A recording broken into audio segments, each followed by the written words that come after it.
Bone density and osteoporosis are terms that we hear quite a lot. So today let's break down some of the things you can look for and some of the things that you can do every day to help your bone health and therefore help prevent the formation of osteoporosis.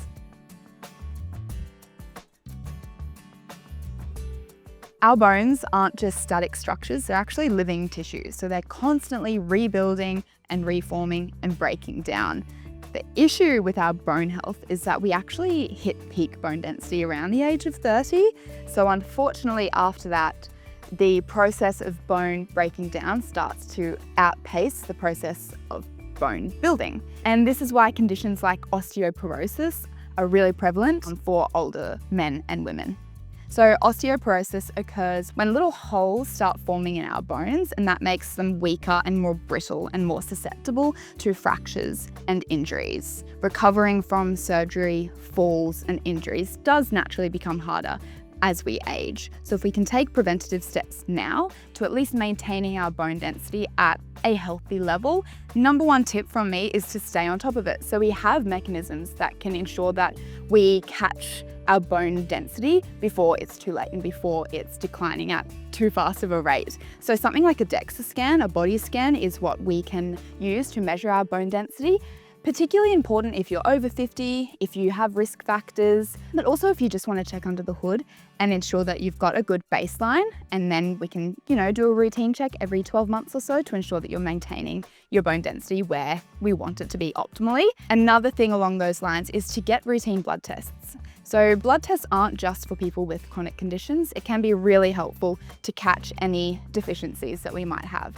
Vitamin D deficiency is extremely prevalent, even in Australia when we're all in the sun all of the time, but also even more so for the older population. And vitamin D deficiency is something that can be really effectively mitigated through supplementation.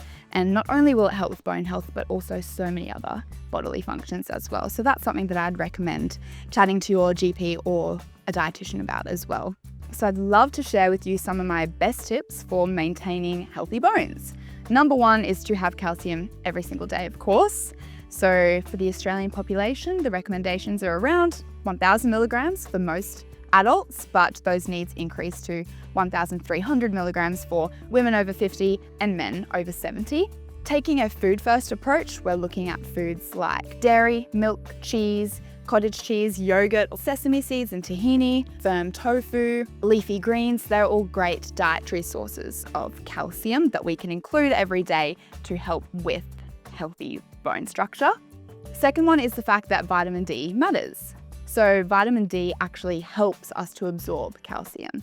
Of course, one of the best places to get vitamin D is safe sun exposure, but we can get it through foods like fatty fish, egg yolks, and some fortified foods as well. One of my favorite facts is that mushrooms are the only plant-based food that actually naturally create vitamin D, like our skin does. So if you buy mushrooms and you like to include them in your cooking, bake them in the sun, or sun bake your mushrooms for about 15 to 30 minutes before cooking, and they'll actually naturally increase in vitamin D.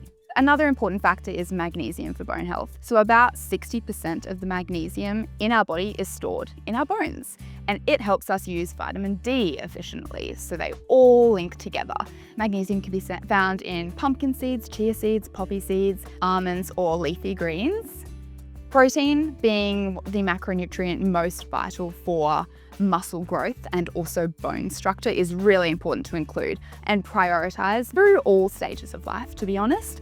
So prioritizing a lean source of protein at each meal is really important for bone health. So this could look like some dairy, chicken, salmon, tuna, seafood, or legumes like chickpeas, black beans, kidney beans. They're all great sources of plant-based protein as well. Then along with nutritional considerations, exercise is really important for healthy bones. So weight bearing or resistance training or impact exercise is what helps with building healthy bones. So it could be a brisk walk, it could be some dancing or some light jogging, and then of course things like resistance training. So resistance can be achieved through body weight, but resistance bands or light weights and dumbbells and things like that are really important to include in our daily or weekly at least exercise regime. And this kind of exercise sends signals to your bones to stay resilient. So it's kind of like that philosophy, if you don't use it, you lose it. That's what I like to think about when I'm thinking of bone health and exercise. As a dietitian, I do always promote a food-first approach where possible. Getting a wide range of healthy fruits and vegetables and meats and dairy is a really easy way to ensure that we're going to be having the right nutrients for healthy bones and all other aspects of our diet. But when needed and when necessary, supplements can be really, really helpful. So that could be magnesium, calcium, or vitamin D in this instance for healthy bones. So definitely look to check your deficiencies in a blood test and then supplement appropriately, because that will definitely help your overall outcome as well.